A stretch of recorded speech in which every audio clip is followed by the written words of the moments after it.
सभी स्नेही जनों एवं सुधी साधकों को सादर वंदे। जय श्री कृष्ण। श्रीमद् भगवद गीता अध्याय 6 आत्म संयम योग, जिसे ध्यान योग भी कहा जाता है। और आज का श्लोक है श्लोक संख्या 18। आइए इसका पठन वाचन करें और फिर इसके सरल सार भाव को जानने समझने ग्रहण करने का प्रयत्न करते हैं।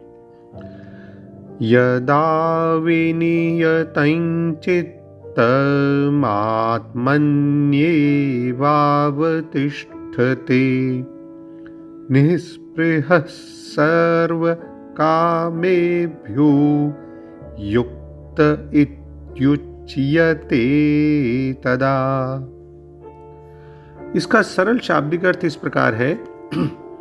अत्यंत वश में किया हुआ चित्त जिस काल में परमात्मा में ही भली भांति स्थित हो जाता है, उस काल में संपूर्ण भोगों से स्पृहा रहित पुरुष योग युक्त है, ऐसा कहा जाता है।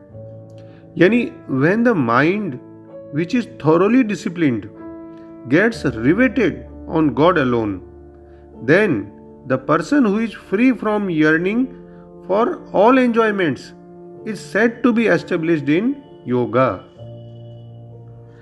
तो सबसे पहले हम पदच्छेद के माध्यम से संस्कृत शब्दों का हिंदी अर्थ देख लें।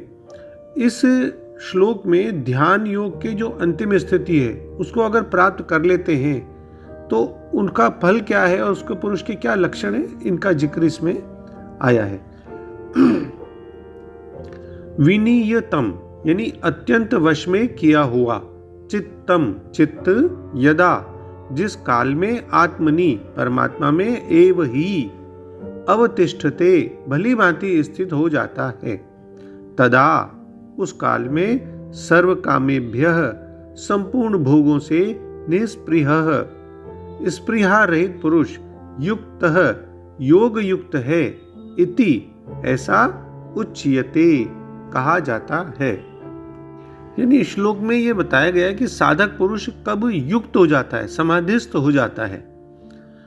तो उसके लिए आदि शंकराचार्य जी लिखते हैं कि वश में किया हुआ चित्त, यानी कि विशेष रूप से जो एकाग्र हो चुका है जिसका चित्त, ऐसा चित्त जब बाहरी सारी चिंतन को छोड़कर, एक्सट्रोवर्टेड नेचर जो भी है, वर्ल्ड है, उसके बारे में सब कुछ छोड़कर, उसका सोचना ही नहीं है, उस चिंतन को छोड़कर केवल आत्मा में ही स्थित होता है और यानी अपने स्वरूप में स्थिति का लाभ करता है, तब उस समय सब भोगों की लालसा से रहित हुआ योगी, यानी कोई जाने अनजाने, दृष्ट अदृष्ट सारे भोगों से जिसकी तृष्णा नष्ट हो गई है, ऐसा योगी युक्त है, यानी समाधिस्थ है, यानी परमात्मा में स्थिति वाला है, ऐसे कहा जाता है। इस श्लोक से लेकर अगले 5 श्लोकों में योग के फल का भी विचार किया गया है।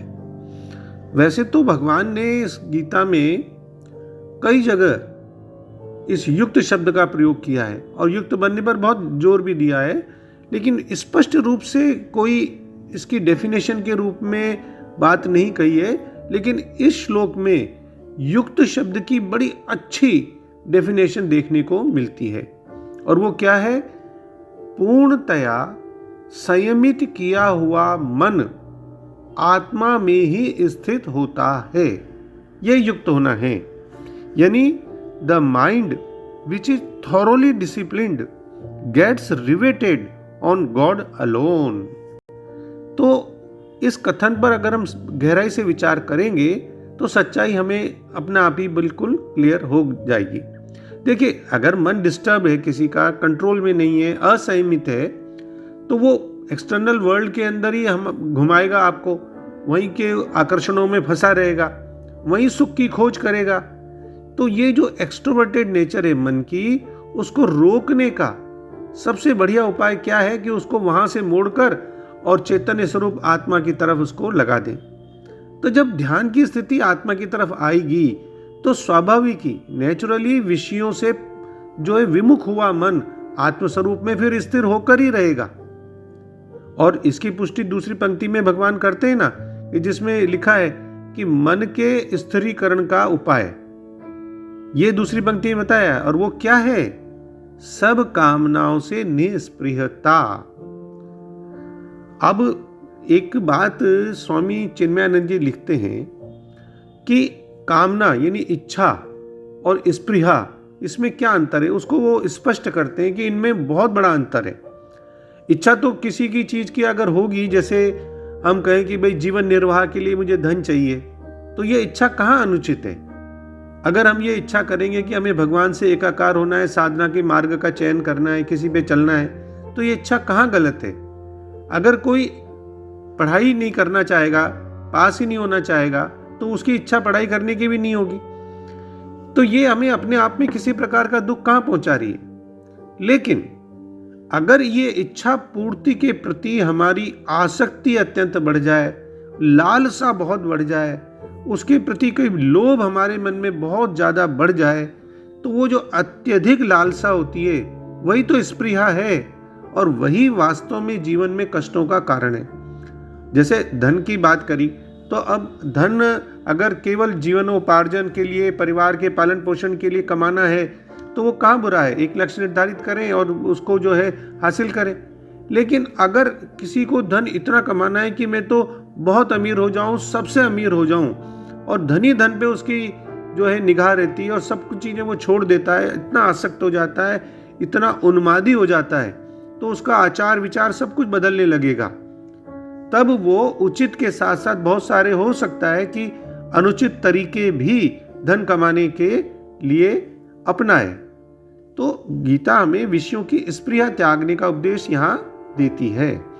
हमें जितने भी एक्सटर्नल वर्ल्ड में विषय हैं, वो ये कितने हमारे लिए वैल्यूएबल हैं, उसका विवेकपूर्ण हमें पहले एनालिसिस करना चाहिए, असेसमेंट करना चाहिए, और फिर मतलब जो है वो हमारे लिए किस तरह से और कितने उपयोगी हो सकते हैं, वैसा सोचना चाहिए। और फिर मन को विषयों से विमुख करके, भाई जितना हो गया वो ठीक है, अब उसके बाद मन को विषयों से विमुख करके आत्मा में स्थिर करने का प्रयास करना चाहिए। तो मन का विषयों से निवृत्त होकर आत्मा में स्थिर होना ही युक्तता का लक्षण है। दूसरे सरल शब्दों में कहें तो इसका भाव इस प्रकार है पूरे श्लोक का, कि जब योगी योगाभ्यास द्वारा अपने मानसिक कार्यकलापों को वश में कर लेता है और अध्यात्म में स्थित हो जाता है, यानी सारी भौतिक इच्छाओं से रहित हो जाता है, तब वह योग में सुस्थिर कहा जाता है।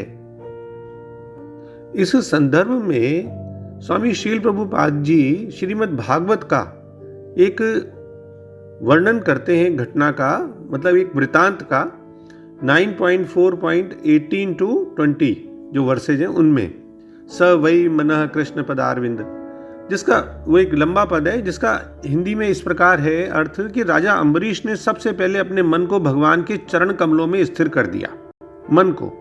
फिर धीरे धीरे क्रमशः अपनी वाणी को, बोली को कृष्ण के गुणों के जो है उसमें विवेचन में और उनके वर्णन में लगा दिया, हाथों को भगवान के मंदिर को स्वच्छ करने में, कानों को भगवान की लीलाओं और कार्यों को सुनने में, आंखों को भगवान के दिव्य रूप के दर्शन करने में, और शरीर को भगवान के भक्तों की सेवा करने में, नाक को भगवान के पर चढ़ाए गए कमल पुष्पों की सुगंध सूंघने में, जीभ को भगवान के चरण कमलों में चढ़ाए गए तुलसी पत्रों का स्वाद लेने में, पाँव को तीर्थ यात्रा करने में या घर से भगवान के मंदिर तक जाने में, सिर को भगवान को प्रणाम करने में, और अपनी इच्छाओं को भगवान की इच्छा पूरी करने में लगा दिया। अब ये सारे दिव्य कार्य शुद्ध भक्त के सर्वथा अनुरूप हैं, ये कहे जाते हैं, और भगवान की भक्ति में इन विहित कार्यों को अर्चन कहते हैं, जिसका मतलब है कि सारी इंद्रियों को भगवान की सेवा में लगाना। यदि कोई इंसान इस प्रकार से अपनी सारी इंद्रियों को सब प्रकार से भगवान की सेवा में लगा देता है, समर्पित कर देता है, तो आप सोचिए कि जब वो ध्यानावस्था में होगा तो कितनी आसानी से वो सारे मटीरियलिस्टिक वर्ल्ड से अपना ध्यान हटा करके और केवल आत्मा की तरफ ध्यान लगाने में कितनी उसको आसानी होगी, कितनी सरलता से वो इस स्थिति को प्राप्त कर सकता है, जिसे कहते हैं कि वो आत्मा में स्थिर हो गया, यानी आत्म स्वरूप को प्राप्त हुआ है। तो वो जो ध्यान है वहां पे, उसमें इन सब क्रियाओं का बहुत बड़ा हाथ है। यानी ऐसा जीवन होगा तो भौतिक इच्छाओं से रहित होगा और तब योग में सुस्थिर कहा जाता है। यानी वश में किया हुआ चित्त जिस काल में अपने स्वरूप में स्थित हो जाता है और संपूर्ण पदार्थों से निष्प्रय हो जाता है, उस काल में योगी है, ऐसा कहा जाता है। दो ही खास बातें हैं इस श्लोक में, एक कि जो चित्त है वो स्वरूप में स्थित हो जाए और दूसरी सारे पदार्थों से निष्प्रह हो जाए। इस अवस्था का संकेत भगवान दे चुके हैं इसी अध्याय के 4 श्लोक में, पर वहां कर्मयोगी के लिए कहा गया था कि जिस काल में इंद्रियों के अर्थों, भोगों में और क्रियाओं में आसक्ति नहीं रहती तथा संपूर्ण संकल्पों का त्याग कर देता है, तब वह योगारूढ़ कहा जाता है। 6 अध्याय का 4 श्लोक। और यहां ध्यान योग के संदर्भ में कहा है कि चित्त अपने स्वरूप में स्थित हो जाता है, उसकी सभी कामनाएं मिट जाती हैं और वो मन के साथ स्वरूप में स्थित हो जाता है। यानी और सरल शब्दों में इस श्लोक का भाव देखें तो पूर्ण रूप से अनुशासित होकर जो अपने मन को लालसाओं से हटाना सीख लेते हैं और मन को अपनी आत्मा के लाभ में ही लगा देते हैं, ऐसे मनुष्यों को योग में स्थित कहा जा सकता है और वे सभी प्रकार की इंद्रिय लालसाओं से मुक्त होते हैं। तो यदि कोई पूछे कि भाई मनुष्य कब योग का अभ्यास पूर्ण कर लेता है, कब मानेंगे कि उसका योग का अभ्यास पूर्ण हो गया, तो उसका उत्तर है इस श्लोक में कि जब नियंत्रित मन केवल परमात्मा में स्थिर और केंद्रित हो जाए, तब यह स्वतः ही सांसारिक भोगों के लिए जो इंद्रिय सुख की लालसाएं हैं, कामनाएं हैं, उनसे दूर हो जाएगा और उस समय मन की ऐसी अवस्था जिसने प्राप्त कर ली, उस मनुष्य को युक्त यानी पूर्ण योग में स्थित माना जा सकता है। इस अध्याय के अंत में भगवान श्री कृष्ण कहते हैं ना 47वें श्लोक में कि सभी योगियों में जिस योगी का मन सदैव मुझ में तल्लीन हो जाता है और जो पूर्ण श्रद्धा युक्त होकर मेरी भक्ति में लीन रहता है, मैं उसे सर्वश्रेष्ठ मानता हूं। तो इस श्लोक के माध्यम से हम देखते हैं कि योग सिद्धि के 3 पहलू हैं जिनका यहां पे मतलब वर्णन है। एक इच्छाहीनता, मन पर नियंत्रण और आत्मा के साथ मिलन। वेदांत में इनके लिए शब्द हैं, इच्छाहीनता मतलब वासना क्षय, मन पर नियंत्रण मनोनाश और आत्मा के साथ मिलन यानी तत्व ज्ञान।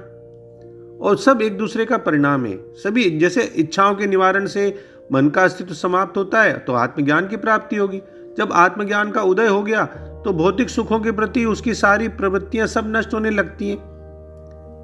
तो जब विवेक और वैराग्य से इच्छाओं को जड़ से उखाड़ फेंका जाता है तो जो शुद्ध मन बचा वो तो स्वतः ही आत्मा में विलीन हो जाता है, जो कि उसका मूल स्रोत है। यानी दूसरे शब्दों में कहें तो जब इच्छाएं और ये जो सांसारिक आकर्षण नहीं होते तो मन स्वतः ही अपने मूल स्रोत आत्मा में स्थिर हो जाता है। और जो योगी आत्मा में दृढ़ता से स्थिर रहता है वही तो युक्त या योगारूढ़ कहलाता है। उस समय वो परम आत्मा से एकात्म में होता है। तो अंत में हम डॉक्टर राधा कृष्णन जी के सरल शब्दों में फिर से इसका भाव पुनः समझ लें कि जब चित्त सब लालसाओं से रहित होकर और अनुशासित होकर केवल आत्मा में ही स्थित हो जाता है, तब वह समस्वरता को प्राप्त हुआ योग में लीन कहलाता है। जय श्री कृष्ण। ओम श्री कृष्णार्पणमस्तु। डॉक्टर BK शर्मा के प्रणाम और किसी भी भूल अथवा त्रुटि के लिए क्षमा। सर्वे भवन्तु सुखिनः, सर्वे सन्तु निरामया।